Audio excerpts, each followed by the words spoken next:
Welcome to Arrow's video series on cottage foods. This is the fourth video in the cottage foods series. This session will cover specific questions about direct sales and tips on using online payment tools. The other videos and more resources can be found at Arrow's website at www.aeromt.org.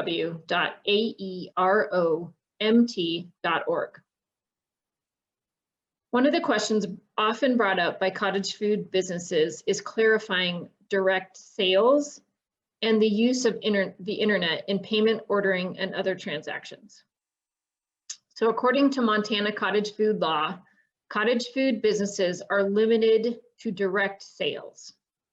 As defined in state law, direct sale means a face-to-face purchase or exchange of the cottage food product between the manufacturer or packager of a cottage food product and the consumer or individual purchasing the cottage food product as a gift. The direct sale may not be by consignment or involve shipping or internet sales. So the confusion often comes in regard to shipping and internet sales. So we are going to go directly to the source and figure out how to best clarify this question with Nina Heinzinger from DPHHS. Welcome, Nina. Nina Heinzinger is a public health sanitarian with the Food and Consumer Safety section at the Montana Department of Health and Human Services. Thanks for joining us today to discuss cottage foods. Nina, can you tell us about your background with food safety and what your role is with DPHHS? Yes. Hello. I have been with the state for 5 years now as a public health sanitarian. Sanitarians conduct inspections of the various public establishments, including food businesses such as grocery stores and restaurants. And they also work with cottage food operators. Sanitarians are there to ensure that food is produced safely to protect public health. Millions of people every year suffer from foodborne illnesses from contaminated food. I myself have been involved in food safety since my undergraduate years. My graduate work actually focused on food microbiology, specifically Salmonella. And since that time, I've taught several courses at the college level, incorporating food microbiology and food safety into many of them. In my work as a sanitarian for the state, I provide support to the local sanitarians in the counties in understanding and applying the various rules and regulations designed to protect public health. I oversee the cottage food program and coordinate continuing education for the sanitarians, and I provide outreach to various organizations on Montana food law, including organizations such as Arrow. Great. I'm sure that we all are very, very fortunate to have your background in the state. So to give some context for viewers, can you explain how DPHHS oversees the cottage food program and cottage food operators in Montana? Sure. The Department of Public Health and Human Services, specifically the Food and Consumer Safety section, provides support and guidance to the local sanitarians who review and approve the cottage food applications. So all cottage food applications start at the local level, at the county level, where the application is submitted and reviewed by your local sanitarian. When the review is complete and the list of approved products is compiled, the local sanitarian then sends that material to Food and Consumer Safety, and we issue a cottage food registration certificate. Our office works with the local sanitarians in applying the cottage food law across the state.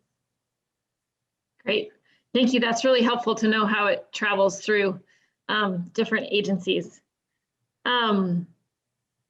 So Montana cottage food law requires, quote, direct sales. Can you define this for us? What is allowed and what isn't allowed?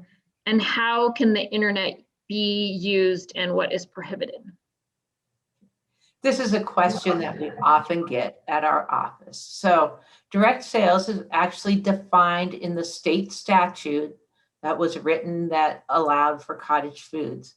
And it's defined as a face-to-face purchase or exchange of cottage food product between the cottage food operator and the consumer. So this means that the cottage food operator must deliver that item to the customer and give it to him or her, and they cannot ship that product through the mail or some other delivery service.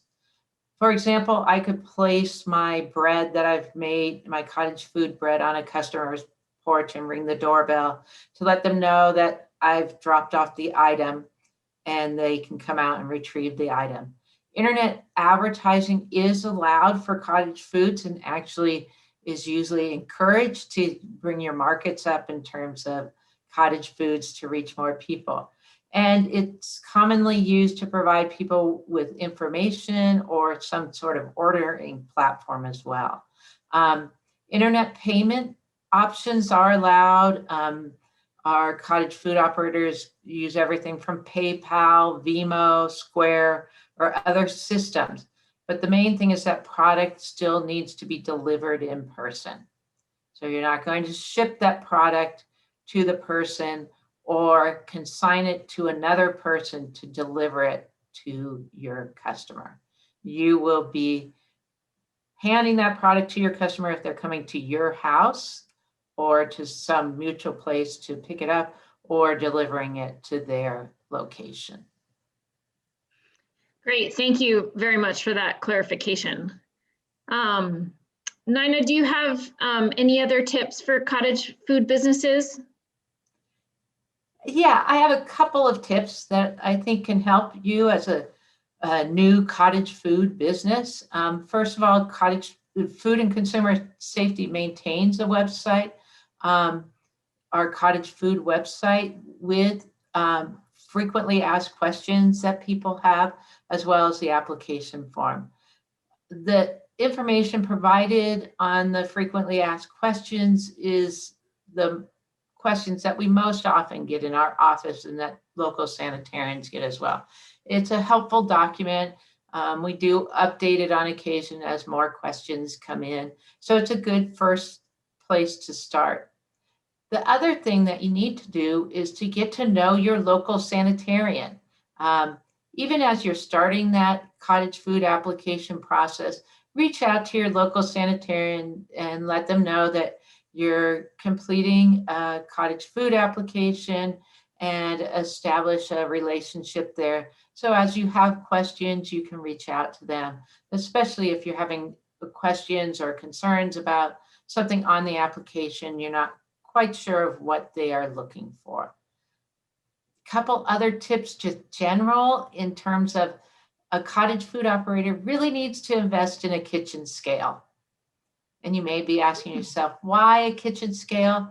Because you're going to need to create a label, and that will make it much more easy to create that label where you have to list the ingredients in order by weight.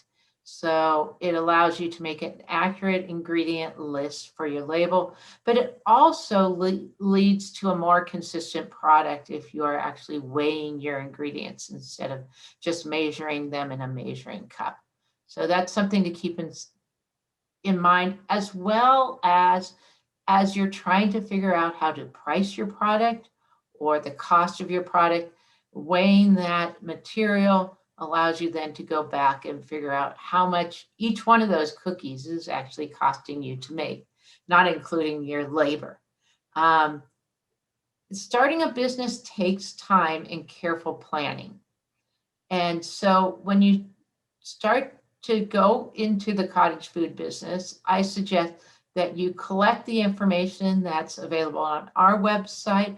On Arrow's website has a great page on cottage food businesses as well, but also reach out to someone that does some business planning so that you can come up with a good business plan, figure out how to properly price your products, but you're also made aware of other things that you need to get, such as a local business license, as well as your cottage food registration. and what kind of records to keep for tax purposes. So there's lots of help out there. You just got to be willing to ask for it.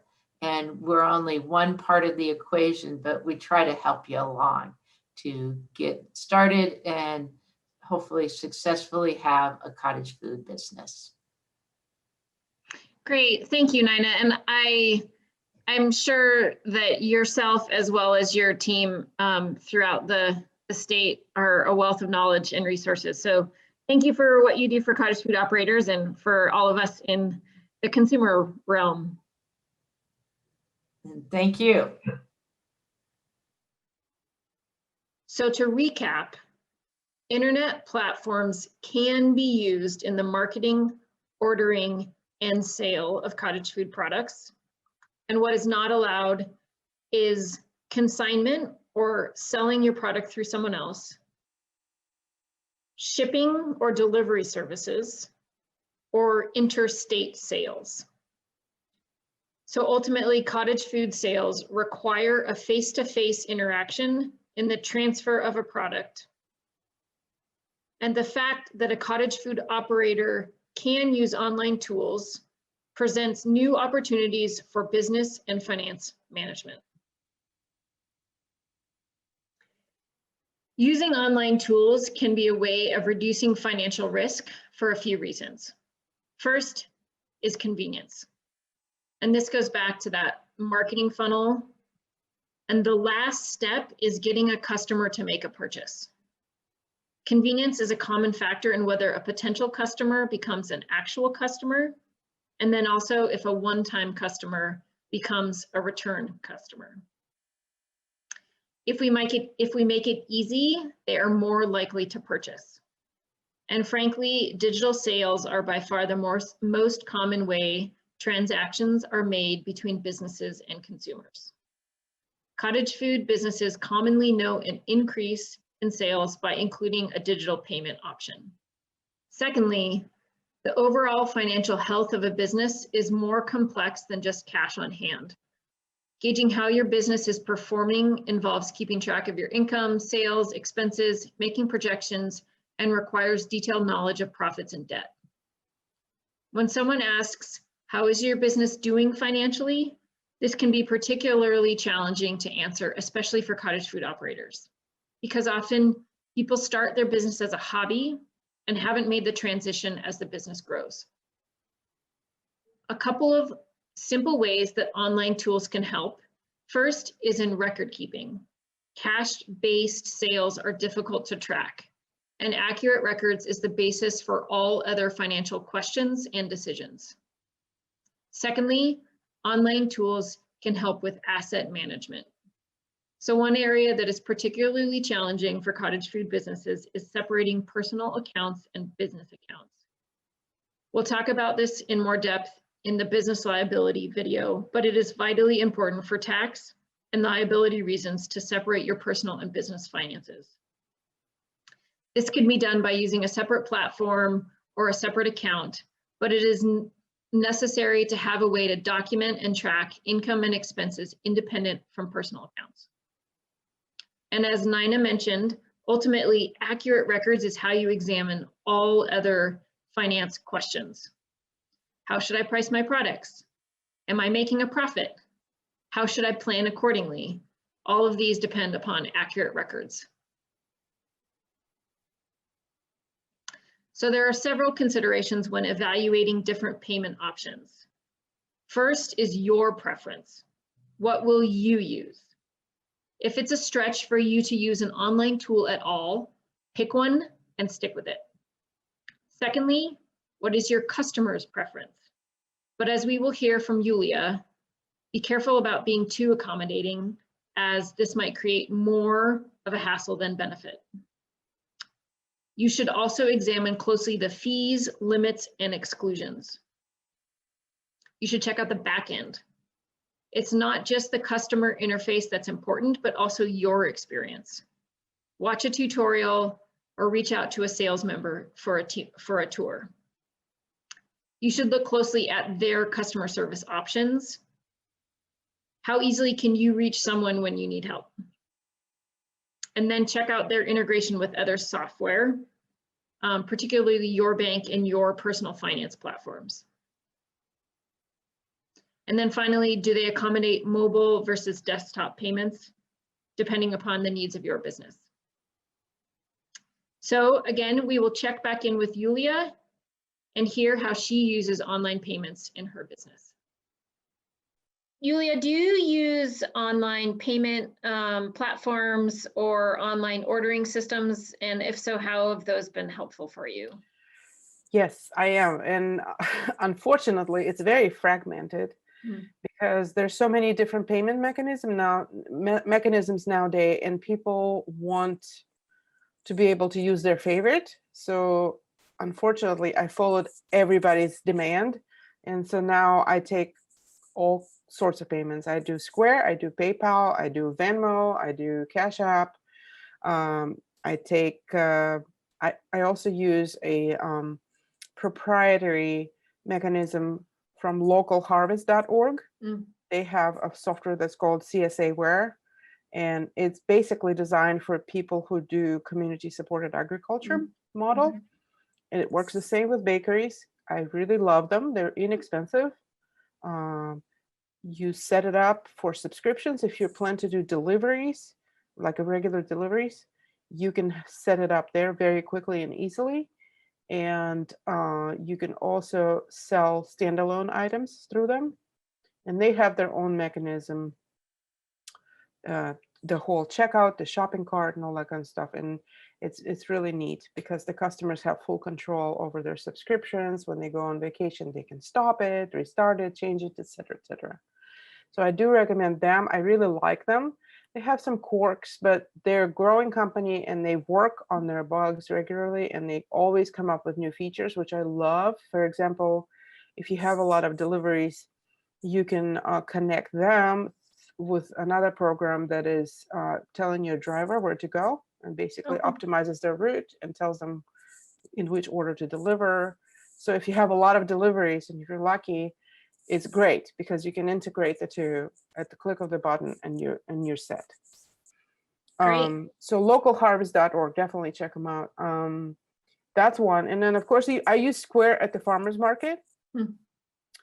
And then for instant purchases of the bread that I have left over after all the preliminary purchases, I use PayPal. People just send me money there. So it's kind of a mess, but a lot of different mechanisms. And some people say, I don't use PayPal. Can I do Venmo? And I'm like, okay, sure. So I do Venmo too. I would imagine that going from cash only to it in the very least allows you to bring in more business, more convenient business. Yes. When pandemic started, actually, I used to be on a reserve and come pick up and pay basis. And during the pandemic, I was scared and I didn't want to touch the money. So I told people, yes, I'm going to pay fees, but you purchase online, please, and then come and pick it up. So a lot more people actually enjoy being able to pre-order because they can pick and choose whatever they want and not whatever is left over. Oh, great. So yeah, it works really well. Yep. And it seems like some businesses do a prepay model, so you don't end up having people order and then not show up. Do you? Right. Yeah, that's pandemic actually helped me because I was on more of an owner system before then. And I had several people who didn't show up. I had large orders who didn't show up and stood me up, and I was really upset about that. And I said, no more of that. That's going to be a prepay. So great. Yeah. And it seems like people are used to that. I mean, oh yeah. It's definitely a more ubiquitous way of doing things now. So it's great. Is there anything else you would like to share with other cottage food businesses? For those who just starting over or thinking about starting, do not be afraid. Because I am a very analytical by nature, and you can think your way out of anything. So just take a plunge. That's how you learn how to swim. You need to jump in the water. You cannot sit there and imagine how you're going to be doing this. try it. Cottage food is a great way to try out a lifestyle for baker or whatever producer, small scale producer. If you're thinking about it, just do it. If you don't like it, you can always cancel it, because there's no long-term commitment, there's no long-term investments associated with that, and you're very safe. And if people don't like your product, or you don't like working on your product, you can always stop.